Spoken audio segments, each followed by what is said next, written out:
This is the Patriot Radio News Hour for Monday, August the 12th, 2019.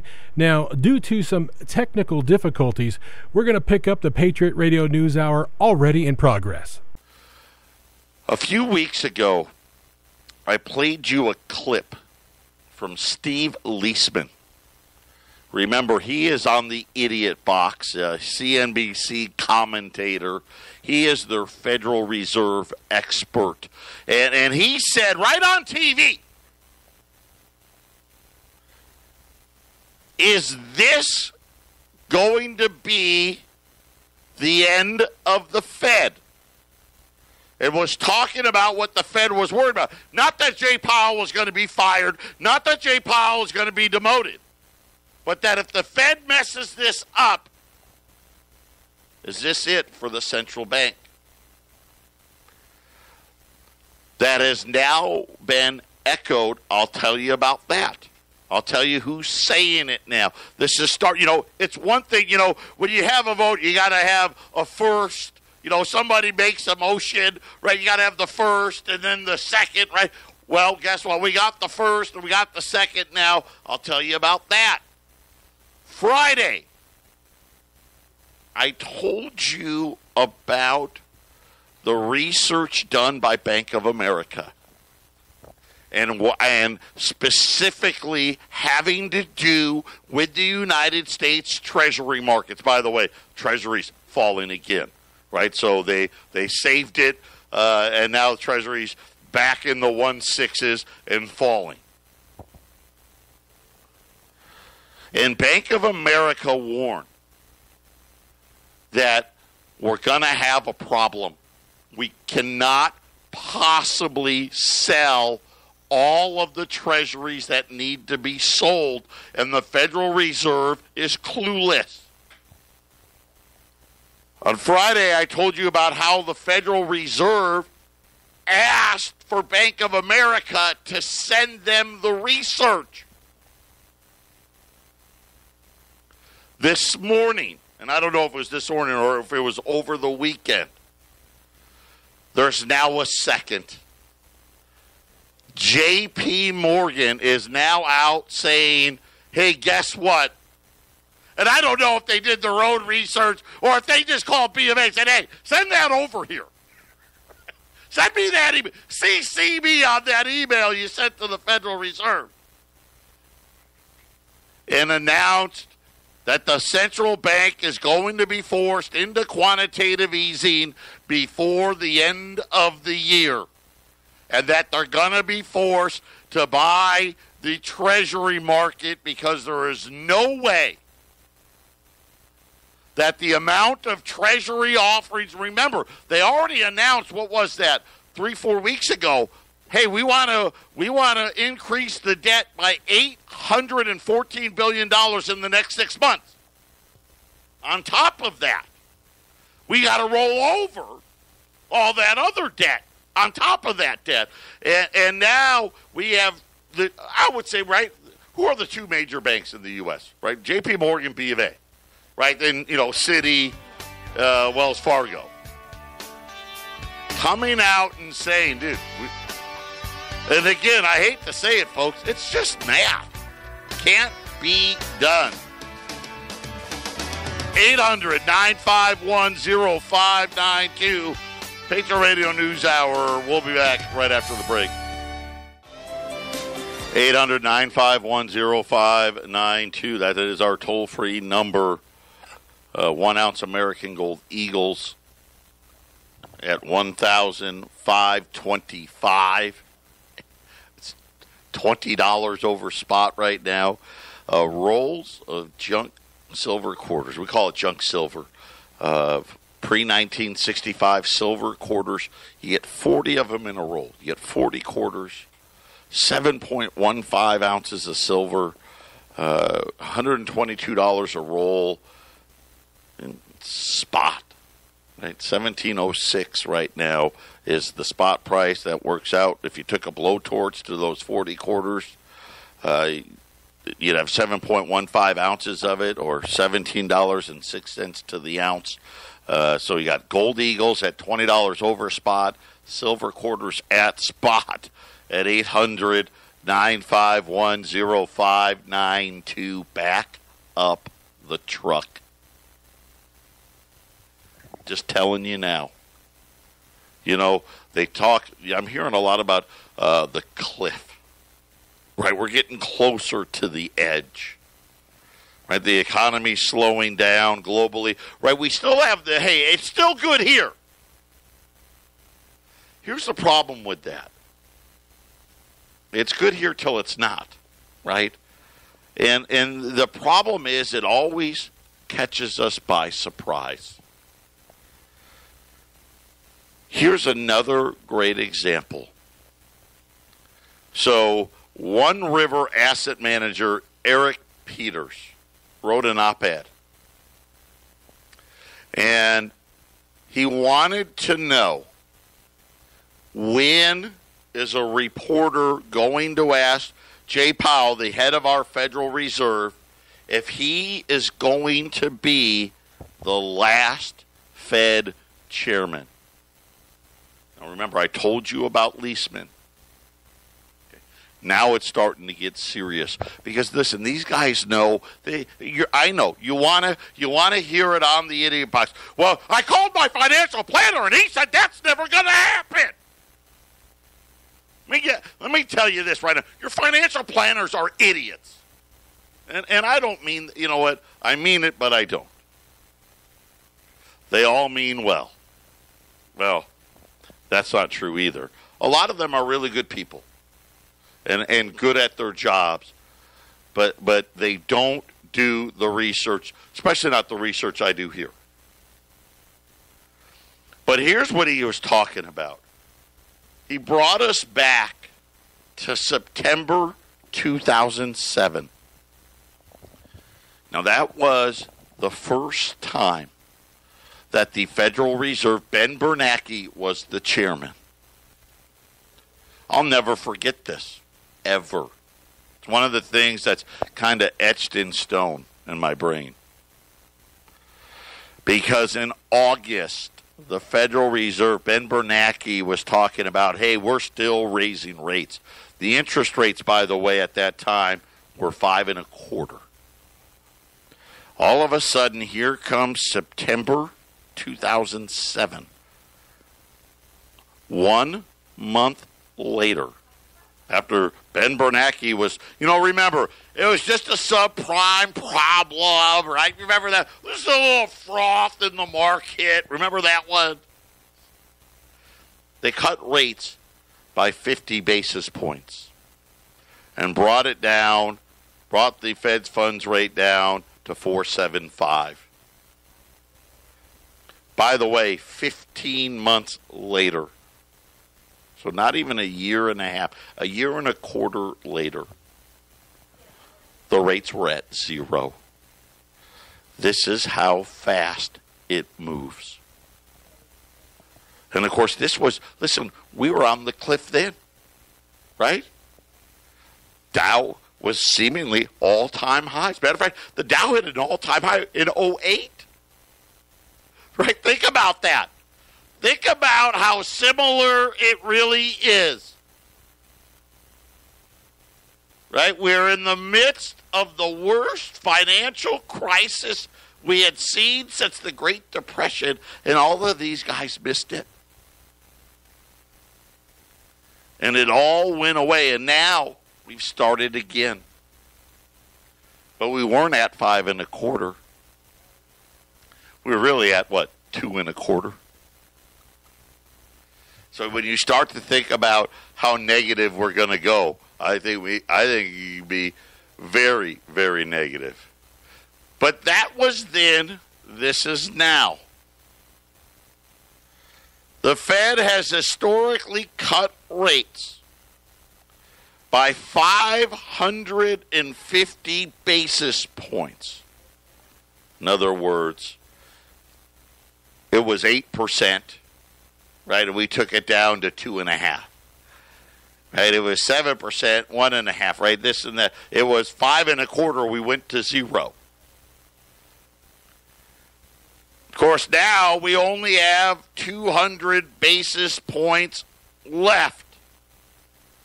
And he asked the question, when will a reporter finally ask, now that central banks are becoming impotent, right? Wouldn't it be great if we could just give them some Cialis or Viagra? Here you go.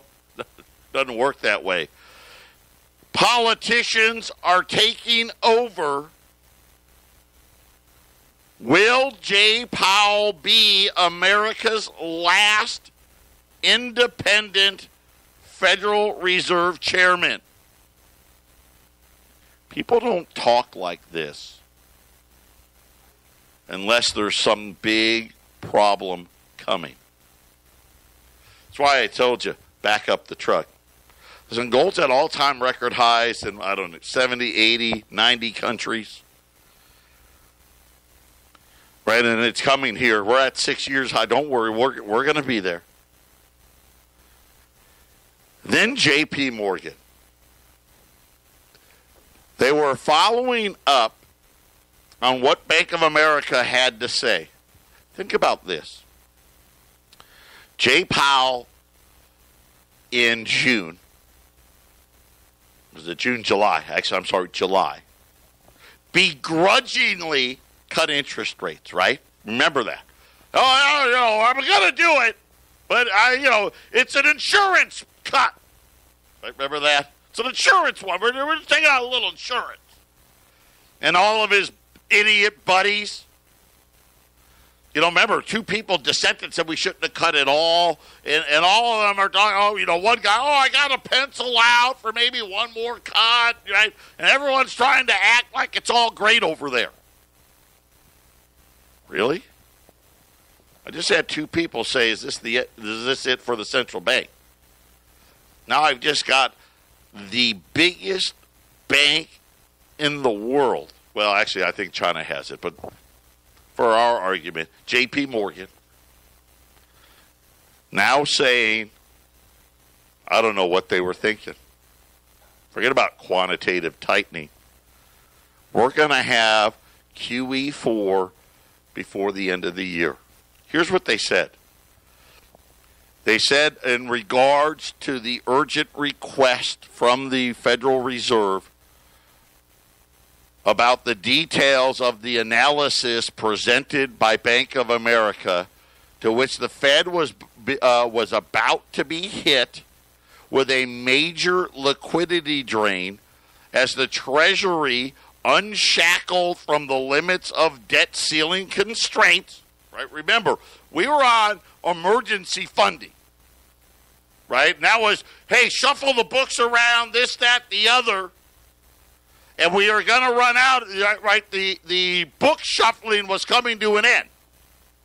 And at that point, the Treasury wouldn't be able to issue enough debt. They wouldn't be able to service the debt. Right? That's the debt ceiling, the debt limit. Of course, how did they fix the debt ceiling problem? Oh, that's right, with a lot more debt. Now they say the Treasury, which was down to about $130 billion. Right? That's not very much. That's sad that we say that's not very much. But it's not very much. Matter of fact, that would have paid off the entire U.S. debt and left change before World War II. Right? I mean, just to put it in perspective. They need to replenish. And they need to get the balance sheet, just for the Treasury, Department, to $350 billion over the next 2 months. And that was the Treasury in its own filing said that's what they're doing. And they started to talk about Bank of America's analysis, and that the Fed may be forced to launch quantitative easing as soon as the fourth quarter to provide the market with the liquidity needed. Well, apparently this was something the Federal Reserve wasn't thinking about. I guess. I mean, it wasn't even on their radar screen. In addition to liquidity draining quantitative tightening, remember that's the thing they just ended, the central bank seemingly, this is J.P. Morgan, not me, seemingly unaware of the need to return to quantitative easing. Obviously something that the Trump administration has been talking about, right? Think about it.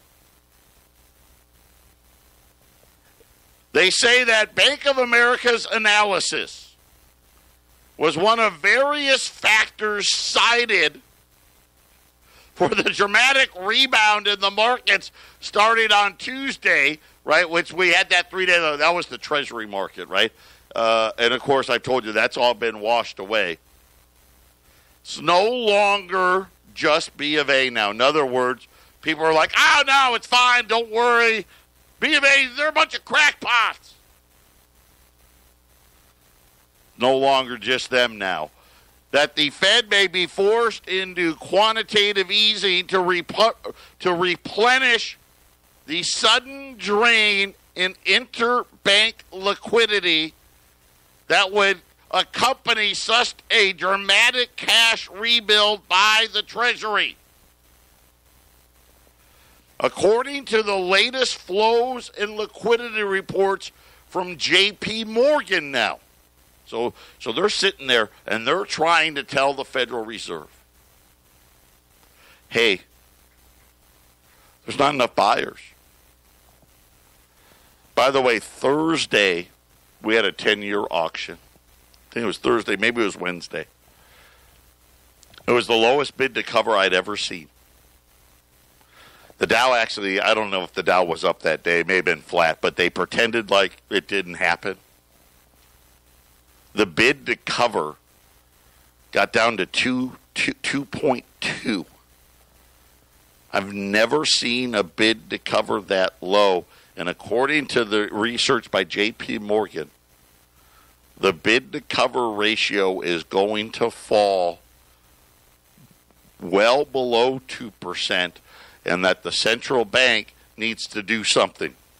There's not enough liquidity in the market, and basically saying, hey, we can't buy it all. Bank of America can't buy it all. You're going to need to buy it. They say that liquidity is going to continue to tighten in the U.S. banking system.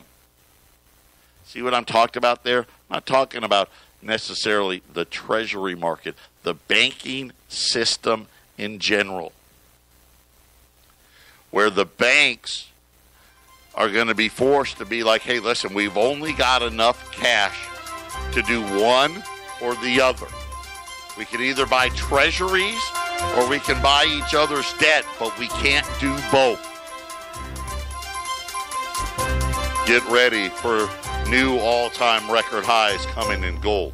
This is the Phyllis Schlafly Report, a daily broadcast from Phyllis Schlafly Eagles, a national volunteer organization founded by Phyllis Schlafly and continuing to uphold her legacy by opposing radical feminism and representing a traditional conservative perspective in our nation's capital. Now, the president of Phyllis Schlafly Eagles, Ed Martin. For months, the crisis on America's southern border has been dominated by families with children from the so-called Northern Triangle of Central America. That's Guatemala, Honduras, and El Salvador. Arriving at the rate of 100,000 per month since January, Central Americans have swamped the facilities, resources, and ability of officials to cope with the influx. Please do not make yourselves too comfortable, President Trump tweeted last month about this influx of migrants, because you'll be leaving soon. He followed up a week later with another tweet announcing that ICE will begin the process of removing millions of illegal aliens who found their way into the United States. They will be removed as fast as they come in. But to the surprise of border agents, many hundreds of migrants from Africa are pouring over the border also. They do not speak Spanish, adding a new headache to our Border Patrol trained in that language. No one is quite sure who's paying for the African migrants to traverse the ocean and then typically hop a free ride to get close to our border. Many hail from the Democratic Republic of Congo, the second largest nation by area in all of Africa. Congo has a massive population of 81 million people, which is comparable to that of Germany and more than that of Great Britain or France. The people of war-torn Congo have many reasons to flee for a more peaceful land, but why to our country that is many thousands of miles and an ocean away from them? Well, the state of Maine is their destination because its Democratic politicians have been aggressively attracting asylum seekers from Congo. Maine's cold climate and diet of lobster is not exactly a perfect fit for refugees from the mostly landlocked, distant country of Congo. Yet this is the insanity that goes on as Democrats who control Maine want to prop up their census count and enhance their political strength. Maine once had 8 congressional districts, but that has dwindled to merely 2 amid smaller population growth than southern states. And Democrats see illegal immigration as a way to boost their numbers. This has been the Phyllis Schlafly Report from Phyllis Schlafly Eagles. Illegal immigration burdens our schools and social services and opens doors to criminals and terrorists. Outdated visa programs divert jobs from Americans. PhyllisSchlafly.com chronicles these outrageous unfair practices and provides answers. Go online to PhyllisSchlafly.com. Thanks for listening and join us next time for the Phyllis Schlafly Report. 800-951-0592. Gold's up $10, 1506, 1507. Silver's up 10 cents here at 1706. Rolls of silver quarters at spot here. You're $122 a roll on U.S. pre-1965 quarters. So you can hit 40 quarters in the roll. At $122 a roll at 800-951-0592. 1 ounce American Gold Eagles are at 15 and a quarter. So you're thinking about this, $18 over spot. Got a handful of $20 gold. Don't got a lot of 20, but I got a handful of $20 gold at 15.20. If you're interested in that as well, 800-951-0592. Listen, I know it's a little complicated. Here's the long and the short of it. There's not enough liquidity. There's not enough money to buy all the debt. And now, over the weekend, kind of like what we do here. You know how here we dust off all the old Fed chairmen? Remember, we had, just a couple weeks ago, we had Paul Volcker and Alan Greenspan and Ben Bernanke and Janet Yellen all saying, no, we need to stay private. I'm going to tell you right now, do you think we need to stay private right now? Do you think we need to be private? I mean, if Bank of America and J.P. Morgan Chase is to be believed, the central bank didn't even know what was happening. And you know what? The J.P. Morgan report was huge. Huge. And they talked about reserves. That's the money that they park at the central bank at the end of every night. Remember, I share this with you, the central bank pays them for that. And it's been declining rapidly. And J.P. Morgan's like, it's not because we don't want to put it. Why? Everybody puts every dollar they have there. Because, hey, you pay us to do it. So it's not like we're just not doing it because. And they just simply said, listen, we've been the ones buying the freaking debt market. And we're out. And now you're sitting there saying another $814 billion, and just the Treasury alone needs to get $220 billion ASAP. And they're like, hey, there's not that much liquidity to do it. You're going to need to launch QE4. And then at the same time, China over the weekend, see, they got former central bankers too. You know, like us. They dusted those guys off. And guess what they said? Hey, guess what, dummies? We're not done. What, you think the yuan, the renminbi, whatever you want to call it, over 7 is done? That we're just getting started. By the way, Citigroup, J.P. Morgan, Societe Generale, all say the yuan is heading between 7.3 to 7.5. I think it could go to 8. But they weren't talking about that. Mm-mm. They were talking about the treasuries China still owns. Saying, hey, you on a trade war, let's go. Get ready, we're going to dump. So now think about this. We already can't handle the $814 billion in the next 6 months. How are we going to handle after that? Even if we did, let's just say somehow we squeaked by. We got to do this every month, every 6 months. Oh, another $800 billion. How about $900 billion? How about $1 trillion?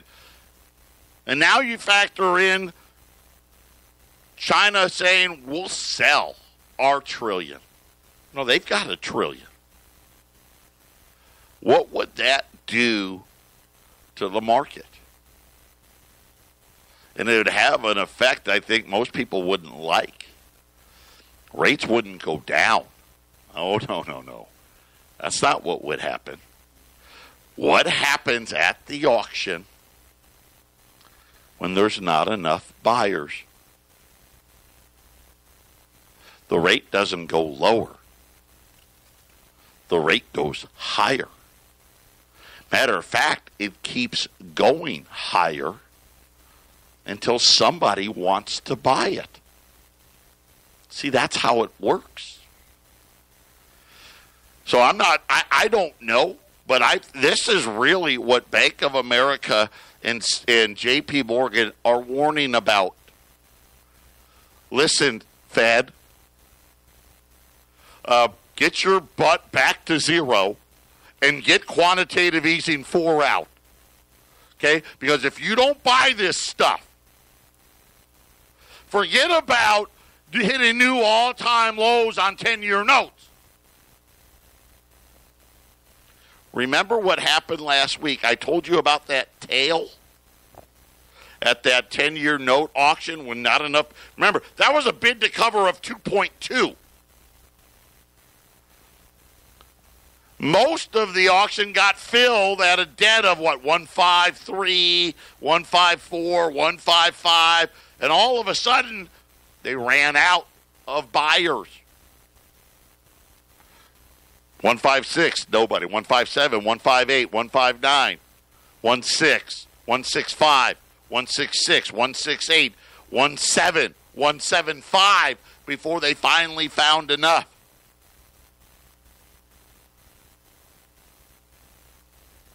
Now think about every auction being that way.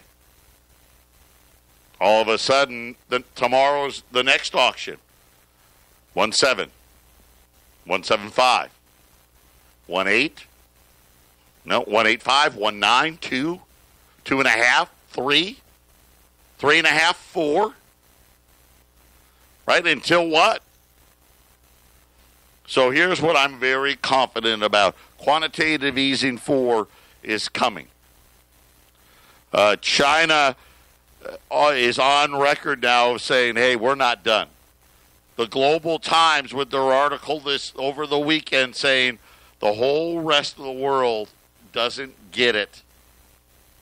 The resolve of China to win this thing is unrelenting. And that just puts us in a bad spot, doesn't it? I mean, not that the housing market's great, but what would happen to the housing market if all of a sudden mortgage rates went to 6, 7, 8%? Patriot Radio News Hour. We'll be back after the break. 800-951-0592. I wish I had better news. I want it to be better. It's here. You may not have felt it yet, but trust me. Some of your neighbors are already feeling it. And it's spreading again. This was St. Louis Federal Reserve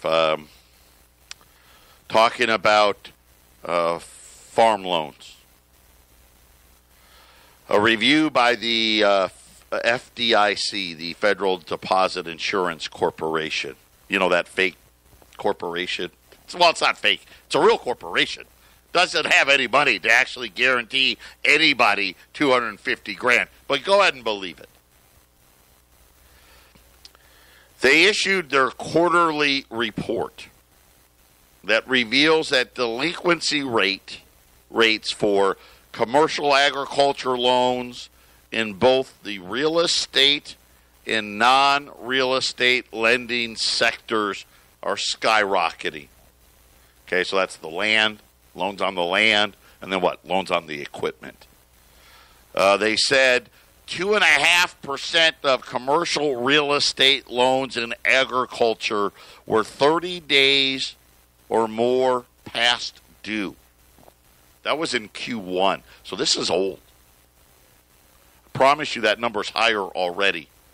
By the way, well above the historic average. Historic average about 2.1, 2.2. And again, this was first quarter. They said the lenders on non-real estate loans, 30 days or more past due, jumped 1.5% in the last quarter. That's enormous. Also trending well above their historic averages. Delinquency rate for commercial lenders hasn't been this high since 2013. Delinquency rates for agriculture loans are, well, not at crisis levels yet, are trended well above their historic averages, and according to the St. Louis Federal Reserve, a lot more pain to come. Obviously, it's been a horrible year, right? All the rain, all the crops not being planted. Throw on the news from China, right? The trade news from China. Farmers not being able to catch a break. Profits down 45%. Man, how do you survive on that? You don't. Farm incomes expected to be significantly lower in 2019. Record floods devastating huge amounts of the land. About 2/3 of agriculture banks surveyed said their farm clients were severely affected by flooding or other adverse weather conditions throughout the summer. Notice what they didn't talk about. They didn't even say trade war. Farm incomes in regions for the Midwest continue to be somewhat stable because of higher corn prices because they couldn't plant. I guess if you could plant, you could get some. But they said that yields have been bad. Bankers surveyed, that was the Kansas City Fed. Rain in the Midwest added more pain. Heavily indebted farmers dealing with low commodity prices. And now all export channels into China have completely been halted. So there you go. Cargill Inc., Archer Daniels, Midland, some of the other companies, these are the companies saying that shipments are down dramatically all across the board when it comes to the farmers out there. And again, just another one, right? We're like, okay, truckers, farmers, right? How soon until, right, it's everybody out there. Final segment, when we get to the final segment, I'll give you the personal bankruptcies. Oh, well, you know what? I can do it right now. Do it right now. So that was the farmers. We know about the truckers. This is out of the New York Post.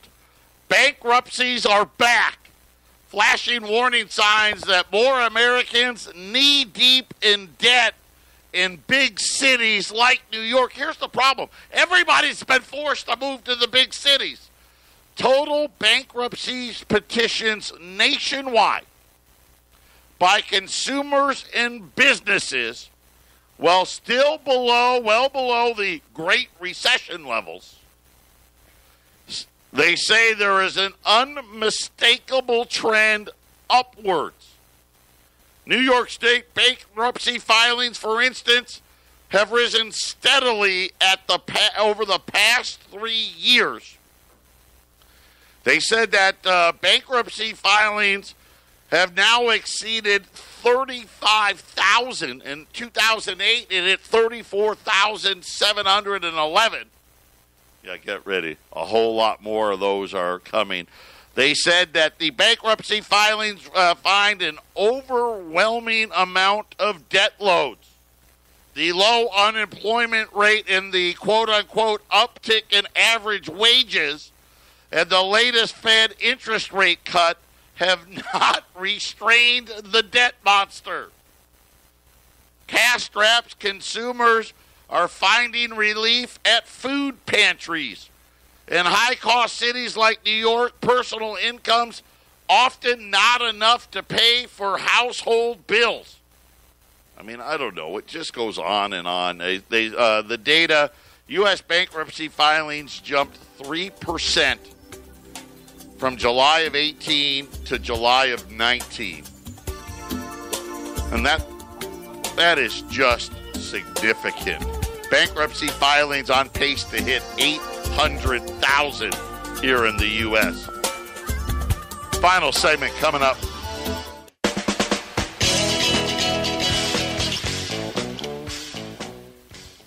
Eight under 9510592. The Dow's down 285 points. The S&P's down 25. The Nasdaq's down 57. Gold's up $9.50, 15.06. Silver, $17.06. Silver's up, about 13 cents, give or take. Rolls a silver quarter. This is the deal of a lifetime. Never imagine it. Government hallmarked silver, U.S. government hallmarked silver, at spot. On silver quarters, rolls of silver quarters. They're $122 a roll. If you've never bought from us, we're not like anybody else out there. It's so simple. Just call the 800 number. Tell Arlene. Arlene's filling in. Wendy's on vacation. Tell Arlene, hey, Arlene, I'd like the special. I'd like that silver quarter special. And she's just going to ask you one question. How many would you like? And you just tell her. And then she's going to give you a price. You guys decide how you're going to pay for it. We have offices here in Phoenix and in Denver. So if you want to pick up, you can save on the shipping. Otherwise, shipping's $35. And no, it's not us. Listen, we lose money on shipping. I'll just tell you. The post office, did you see they lost $2 billion more in the last quarter? And yet shipping cost, I think when I started, I think it was $8 for registered insured. $8. Now it's $35 and I lose money. 800-951-0592. By the way, I'll get that online too. I'll put the quarters online. So that way, if you don't believe me how easy it is, I'll let you order them online. That way you don't even have to talk to anybody. By the way, I've got Gold Eagles at 15 and a quarter. I got $20 libs and $20 Saints at 1,520. Both of those items are online as well. And as soon as I get off the air here, I'll put the quarters on. We still got almost 150 rolls of silver quarters left. By the way, man, it's so funny. I was on Kitco a second ago during the break. Goldman Sachs raising their gold price again, now saying $1,600 in the next 6 months. So if Goldman says 16, how much is it really going to be? 17? 18? Right? How high is silver going? Remember, silver, big week last week. Broke resistance. Look for a really nice silver run. Of course, now, though, all bets are off. Bank of America and J.P. Morgan Chase now saying it's almost a given that the Fed is going to have to start QE4 before the end of the year. And again, even if they get through the end of the year, very quickly it's going to be there. 800-951-0592. That is our toll-free number. Take the time. Put them away. Go to allamericangold.com. Click on the shopping cart button, and you can order online from there as well. Everyone take care. Have a great day. We'll talk again tomorrow.